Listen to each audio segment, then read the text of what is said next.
ಆಕಾಶವಾಣಿ ಪ್ರದೇಶ ಸಮಾಚಾರ ಓದುತ್ತಿರುವವರು ಶ್ರೀಧರ್ ಹೆಗಡೆ ಭದ್ರನ್. ಮುಖ್ಯಾಂಶಗಳು. ಇಂದು ಬೆಂಗಳೂರಿಗೆ ಪ್ರಧಾನಮಂತ್ರಿ ನರೇಂದ್ರ ಮೋದಿ ಭೇಟಿ, ವ್ಯಾಪಕ ಬಂದೋಬಸ್ತ್, ವಾಹನ ಸಂಚಾರಕ್ಕೆ ಪರ್ಯಾಯ ಮಾರ್ಗ.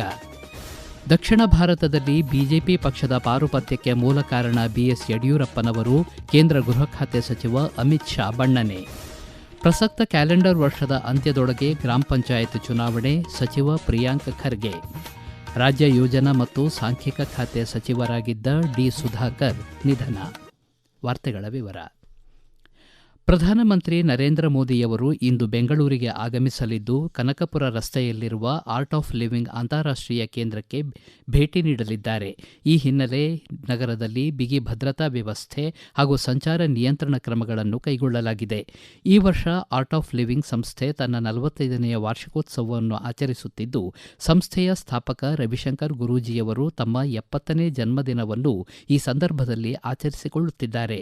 ಈ ವಿಶೇಷ ಕಾರ್ಯಕ್ರಮದ ಅಂಗವಾಗಿ ಪ್ರಧಾನಮಂತ್ರಿಯವರ ಭೇಟಿ ನಿಗದಿಯಾಗಿದೆ.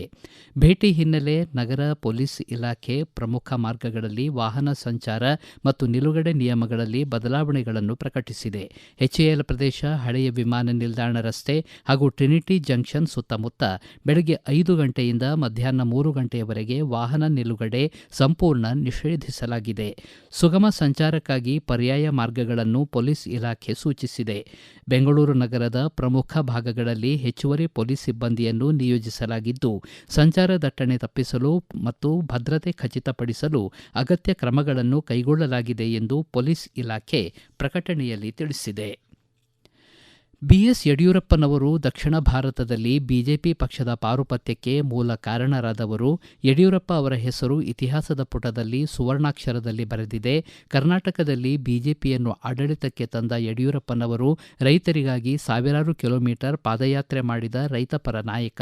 ರಾಜ್ಯದಲ್ಲಿ ಬಿಜೆಪಿಯಿಂದ 4 ಬಾರಿ ಮುಖ್ಯಮಂತ್ರಿಯಾಗಿ ಜನಸೇವೆ ಮಾಡಿದ ಜನನಾಯಕ ಎಂದು ಕೇಂದ್ರ ಗೃಹ ಖಾತೆ ಸಚಿವ ಅಮಿತ್ ಶಾ ಬಣ್ಣಿಸಿದ್ದಾರೆ. ಮಾಜಿ ಮುಖ್ಯಮಂತ್ರಿ ಬಿಎಸ್ ಯಡಿಯೂರಪ್ಪ ಅವರು ರಾಜಕಾರಣಕ್ಕೆ ಪ್ರವೇಶಿಸಿ 50 ವರ್ಷ ಪೂರ್ಣಗೊಳಿಸಿರುವ ಹಿನ್ನೆಲೆ ಚಿತ್ರದುರ್ಗದಲ್ಲಿ ಹಮ್ಮಿಕೊಂಡಿದ್ದ ಯಡಿಯೂರಪ್ಪ ಅಭಿಮಾನೋತ್ಸವ ಕಾರ್ಯಕ್ರಮ ಉದ್ಘಾಟಿಸಿ ಅವರು ಮಾತನಾಡಿದರು. ಬಿಎಸ್ ಯಡಿಯೂರಪ್ಪ ಅಭಿಮಾನೋತ್ಸವ ಕಾರ್ಯಕ್ರಮ ಒಬ್ಬ ವ್ಯಕ್ತಿಯ ವಿಜೃಂಭಣೆಯಲ್ಲ, ಬದಲಾಗಿ ಸಾರ್ವಜನಿಕ ಜೀವನದಲ್ಲಿ 5 ದಶಕಗಳ ಹೋರಾಟ ಮತ್ತು ನಡೆದು ಬಂದ ಹಾದಿಯನ್ನು ನೆನಪು ಮಾಡುವ ದಿನ. ಶಿಕಾರಿಪುರದಿಂದ ವಿಧಾನಸೌಧದವರೆಗೂ ನಡೆದು ಬಂದ ಹಾದಿ ರೋಚಕವಾದುದು. ಈ ಪ್ರಯಾಣ ಪಕ್ಷದ ಕಾರ್ಯಕರ್ತರು ಮತ್ತು ಮುಖಂಡರಿಂದ ಸಾಧ್ಯವಾಯಿತು ಎಂದರು. ಹಾಸನ ನಗರಕ್ಕೆ ಹೊಂದಿಕೊಂಡಂತೆ ಇರುವ ಶಾಂತಿಗ್ರಾಮ ಹೋಬಳಿಯ ಮಡೆನೂರಿನ 100 ಎಕರೆ ಅರಣ್ಯ ಭೂಮಿಯನ್ನು ಕೂಡಲೇ ವಶಕ್ಕೆ ಪಡೆದು ನೆಡುತೋಪು ಬೆಳೆಸಲು ಅರಣ್ಯ, ಜೀವಿಶಾಸ್ತ್ರ ಮತ್ತು ಪರಿಸರ ಖಾತೆ ಸಚಿವ ಈಶ್ವರ್ ಖಂಡ್ರೆ ಸೂಚಿಸಿದ್ದಾರೆ. ಬೆಂಗಳೂರಿನಲ್ಲಿ ಹಿರಿಯ ಅರಣ್ಯಾಧಿಕಾರಿಗಳೊಂದಿಗೆ ಸಭೆ ನಡೆಸಿದ ಅವರು, ತಾವು ಬೇಲೂರು ಪ್ರವಾಸದ ವೇಳೆ ಹಾಸನದ ಕೃಷಿ ಸಂಶೋಧನಾ ಕೇಂದ್ರ ಮತ್ತು ಜೈವಿಕ ಇಂಧನ ಘಟಕದ ಸಮೀಪ ಇರುವ ಕೋಟ್ಯಂತರ ರೂಪಾಯಿ ಬೆಲೆ ಬಾಳುವ ಭೂಮಿಯ ವೀಕ್ಷಣೆ ಮಾಡಿದ್ದು, ಬೆಲೆ ಬಾಳುವ ಅರಣ್ಯ ಭೂಮಿ ಸಂರಕ್ಷಣೆಗೆ ಆದೇಶ ನೀಡಿದರು. ಇದೇ ವೇಳೆ ಸಚಿವರು ಎತ್ತಿನಹೊಳೆ ಯೋಜನೆ ಕಾಮಗಾರಿ ನಡೆಯುತ್ತಿರುವ ಅರಣ್ಯ ಪ್ರದೇಶ, ಐದಳ್ಳ ಕಾವಲು, ರಾಮದೇವರ ಹಳ್ಳ ಕಾವಲು ಪ್ರದೇಶಕ್ಕೆ ಭೇಟಿ ನೀಡಿ ಪರಿಶೀಲನೆ ನಡೆಸಿದರು. ಕಲಬುರಗಿಯ ರೊಟ್ಟಿಗೆ ಜಾಗತಿಕವಾಗಿ ಬೇಡಿಕೆ ಹೆಚ್ಚುತ್ತಿರುವುದು ಹೆಮ್ಮೆಯ ವಿಷಯವಾಗಿದೆ ಎಂದು ರಾಜ್ಯದ ಗ್ರಾಮೀಣಾಭಿವೃದ್ಧಿ ಮತ್ತು ಪಂಚಾಯತ್ ರಾಜ್, ಐಟಿಬಿಟಿ ಹಾಗೂ ಕಲಬುರಗಿ ಜಿಲ್ಲಾ ಉಸ್ತುವಾರಿ ಸಚಿವ ಪ್ರಿಯಾಂಕ್ ಖರ್ಗೆ ಹೇಳಿದ್ದಾರೆ. ಕಲಬುರಗಿಯಲ್ಲಿ ನಡೆದ ಕಾರ್ಯಕ್ರಮದಲ್ಲಿ ಕಲಬುರಗಿ ರೊಟ್ಟಿ ಅಮೆರಿಕ, ಕೆನಡಾ, ಆಸ್ಟ್ರೇಲಿಯಾ ದೇಶಕ್ಕೆ ರಫ್ತು ಮಾಡುವ ಕಾರ್ಯಕ್ಕೆ ಚಾಲನೆ ನೀಡಿ ಅವರು ಮಾತನಾಡಿದರು. ಕಲಬುರಗಿ ರೊಟ್ಟಿಯನ್ನು ವಿದೇಶಕ್ಕೆ ರಫ್ತು ಮಾಡಲು ಪುಣೆ ಮೂಲದ ಅಸ್ಸಾಂ ಟ್ರೇಡರ್ಸ್ ಕಂಪನಿಯೊಂದಿಗೆ ಒಪ್ಪಂದ ಮಾಡಿಕೊಳ್ಳಲಾಗಿದೆ. ಸೂಕ್ತ ಪ್ಯಾಕೇಜಿಂಗ್ ಮಾಡಿ ಕಲಬುರಗಿ ರೊಟ್ಟಿ ವಿದೇಶಕ್ಕೆ ಕಳುಹಿಸಲಾಗುತ್ತದೆ. ಇದರಿಂದಾಗಿ ನಮ್ಮ ಮಹಿಳೆಯರು ಆರ್ಥಿಕ ಚೇತರಿಕೆ ಕಂಡು ಸ್ವಾಭಿಮಾನದ ಬದುಕು ಸಾಗಿಸಲು ನೆರವಾಗಲಿದೆ ಎಂದರು. ಈಗ ಪ್ರಕಟಣೆ, ಬಳಿಕ ಪ್ರದೇಶ ಸಮಾಚಾರ ಮುಂದುವರಿಯುವುದು. ನಮ್ಮ ಎಲ್ಲಾ ರಾಷ್ಟ್ರೀಯ ವಾರ್ತೆಗಳು ಹಾಗೂ ಪ್ರದೇಶ ಸಮಾಚಾರ ಈಗ ಆಕಾಶವಾಣಿ ನ್ಯೂಸ್ ಕನ್ನಡ ಯೂಟ್ಯೂಬ್ ಚಾನೆಲ್ನಲ್ಲಿ ಲಭ್ಯ. ನಮ್ಮ ಎಕ್ಸ್ ಖಾತೆ ಮತ್ತು ಇನ್ಸ್ಟಾಗ್ರಾಂ ಖಾತೆ ಆಕಾಶವಾಣಿ ನ್ಯೂಸ್ ಕನ್ನಡ. ಹೆಚ್ಚಿನ ಮಾಹಿತಿಗಾಗಿ ನಮ್ಮ ಫೇಸ್ಬುಕ್ ಖಾತೆ AIR ಕನ್ನಡ ನ್ಯೂಸ್ ಅನುಸರಿಸಿ. ಮಾಹಿತಿಯ ಹೂರಣ, ವಾರದ ಕಾರ್ಯಕ್ರಮ ಪ್ರಚಲಿತ ವಿದ್ಯಮಾನ ಪ್ರತಿ ಬುಧವಾರ 9:15. ಪ್ರದೇಶ ಸಮಾಚಾರ ಕೇಳುತ್ತಿದ್ದೀರಿ. ಪ್ರಸಕ್ತ ಕ್ಯಾಲೆಂಡರ್ ವರ್ಷದ ಅಂತ್ಯದೊಳಗೆ ಗ್ರಾಮ ಪಂಚಾಯತ್ ಚುನಾವಣೆ ನಡೆಸಲಾಗುವುದು ಎಂದು ಗ್ರಾಮೀಣಾಭಿವೃದ್ಧಿ ಮತ್ತು ಪಂಚಾಯತ್ ರಾಜ್ ಐಟಿಬಿಟಿ ಖಾತೆ ಸಚಿವ ಪ್ರಿಯಾಂಕ್ ಖರ್ಗೆ ಹೇಳಿದ್ದಾರೆ. ಕಲಬುರಗಿಯಲ್ಲಿ ಸುದ್ದಿಗಾರರೊಂದಿಗೆ ಮಾತನಾಡಿದ ಅವರು, ಗ್ರಾಮ ಪಂಚಾಯತ್ ಗಡಿ ಗುರುತಿಸುವ ಕಾರ್ಯಕ್ಕೆ ಆಕ್ಷೇಪಣೆ ಸಲ್ಲಿಸಲು ಕೊನೆಯ ದಿನ ಮುಗಿದಿದ್ದು, ಶೀಘ್ರದಲ್ಲೇ ಚುನಾವಣೆ ನಡೆಸಲಾಗುವುದು. ಇದಾದ ನಂತರ ತಾಲೂಕು ಪಂಚಾಯತ್, ಜಿಲ್ಲಾ ಪಂಚಾಯತ್ ಚುನಾವಣೆ ಸಹ ನಡೆಸಲಾಗುವುದು ಎಂದರು. ಹಿರಿಯೂರಿನಿಂದ ಶಾಸಕರಾಗಿ ಆಯ್ಕೆಯಾಗಿ ಪ್ರಸ್ತುತ ರಾಜ್ಯ ಸರ್ಕಾರದಲ್ಲಿ ಯೋಜನಾ ಮತ್ತು ಸಾಂಖ್ಯಿಕ ಖಾತೆ ಹಾಗೂ ಚಿತ್ರದುರ್ಗ ಜಿಲ್ಲಾ ಉಸ್ತುವಾರಿ ಸಚಿವರಾಗಿದ್ದ ಡಿ ಸುಧಾಕರ್ ಚಿಕಿತ್ಸೆ ಫಲಕಾರಿಯಾಗದೆ ಆಸ್ಪತ್ರೆಯಲ್ಲಿ ನಿಧನರಾಗಿದ್ದಾರೆ. ಅವರಿಗೆ 66 ವರ್ಷ ವಯಸ್ಸಾಗಿತ್ತು. ಅನಾರೋಗ್ಯದಿಂದ ಬಳಲುತ್ತಿದ್ದ ಅವರು ಮೊಣಕಾಲು ಶಸ್ತ್ರಚಿಕಿತ್ಸೆಗೆ ಆಸ್ಪತ್ರೆಗೆ ದಾಖಲಾಗಿದ್ದರು. ಬಳಿಕ ಶ್ವಾಸಕೋಶದ ಸೋಂಕು ಕಾಣಿಸಿಕೊಂಡಿತ್ತು. ಬೆಂಗಳೂರಿನ ಕಿಮ್ಸ್ ಆಸ್ಪತ್ರೆಯಲ್ಲಿ ಇಂದು ಬೆಳಗಿನ ಜಾವ 3:15ಕ್ಕೆ ಸಚಿವ ಡಿ ಸುಧಾಕರ್ ನಿಧನರಾದರು ಎಂದು ಆಸ್ಪತ್ರೆಯ ಮೂಲಗಳು ತಿಳಿಸಿವೆ.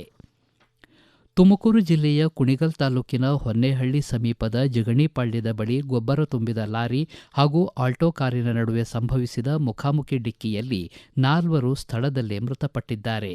ಮಂಡ್ಯ ಜಿಲ್ಲೆಯ ಸುವರ್ಣಚಂದ್ರ ಮೂಲದ ಕುಮಾರ ನರಸಿಂಹಸ್ವಾಮಿ ಮತ್ತು ಗಾಯತ್ರಿ ಸೇರಿದಂತೆ ಕಾರಿನಲ್ಲಿದ್ದ 4 ಸಾವನ್ನಪ್ಪಿದ್ದು, ಅಪಘಾತದ ತೀವ್ರತೆಗೆ ಕಾರು ಸಂಪೂರ್ಣ ನಜ್ಜುಗುಜ್ಜಾಗಿದೆ.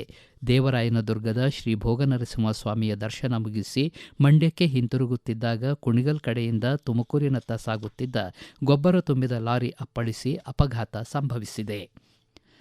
ನಗರ ಪ್ರದೇಶದ ವಿದ್ಯಾರ್ಥಿಗಳಿಗಿಂತಲೂ ಮಿಗಿಲಾಗಿ ಗ್ರಾಮೀಣ ಭಾಗದ ವಿದ್ಯಾರ್ಥಿಗಳು ಅನೇಕ ಸವಾಲುಗಳ ನಡುವೆಯೂ ಉತ್ತಮ ಶೈಕ್ಷಣಿಕ ಸಾಧನೆ ತೋರಿಸುತ್ತಿದ್ದಾರೆ ಎಂದು ಶಾಲಾ ಶಿಕ್ಷಣ ಖಾತೆ ಸಚಿವ ಮಧು ಬಂಗಾರಪ್ಪ ಹೇಳಿದ್ದಾರೆ. ಶಿವಮೊಗ್ಗ ಜಿಲ್ಲೆಯ ಆನವಟ್ಟಿ ಸರ್ಕಾರಿ ಪ್ರಥಮ ದರ್ಜೆ ಕಾಲೇಜಿನಲ್ಲಿ ಆಯೋಜಿಸಿದ್ದ ಶೈಕ್ಷಣಿಕ ವರ್ಷದ ಸಮಾರೋಪ ಸಮಾರಂಭ ಉದ್ಘಾಟಿಸಿ ಅವರು ಮಾತನಾಡಿದರು.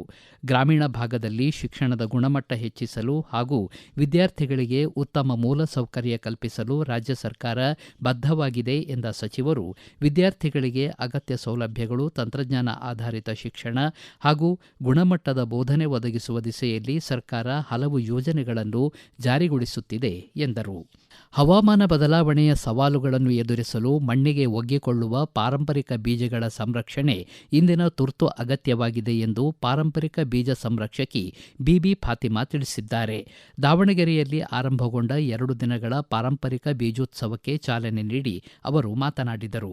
ರೈತರು ಬಿತ್ತನೆ ಬೀಜಗಳಿಗಾಗಿ ಬಹುರಾಷ್ಟ್ರೀಯ ಕಂಪನಿಗಳ ಮೇಲೆ ಅವಲಂಬಿತರಾಗದೆ ತಾವೇ ಬೀಜ ಉತ್ಪಾದಿಸಿ ಸಂರಕ್ಷಿಸುವ ಮೂಲಕ ಸ್ವಾವಲಂಬಿಗಳಾಗಬೇಕು ಎಂದು ಅವರು ಪ್ರತಿಪಾದಿಸಿದರು.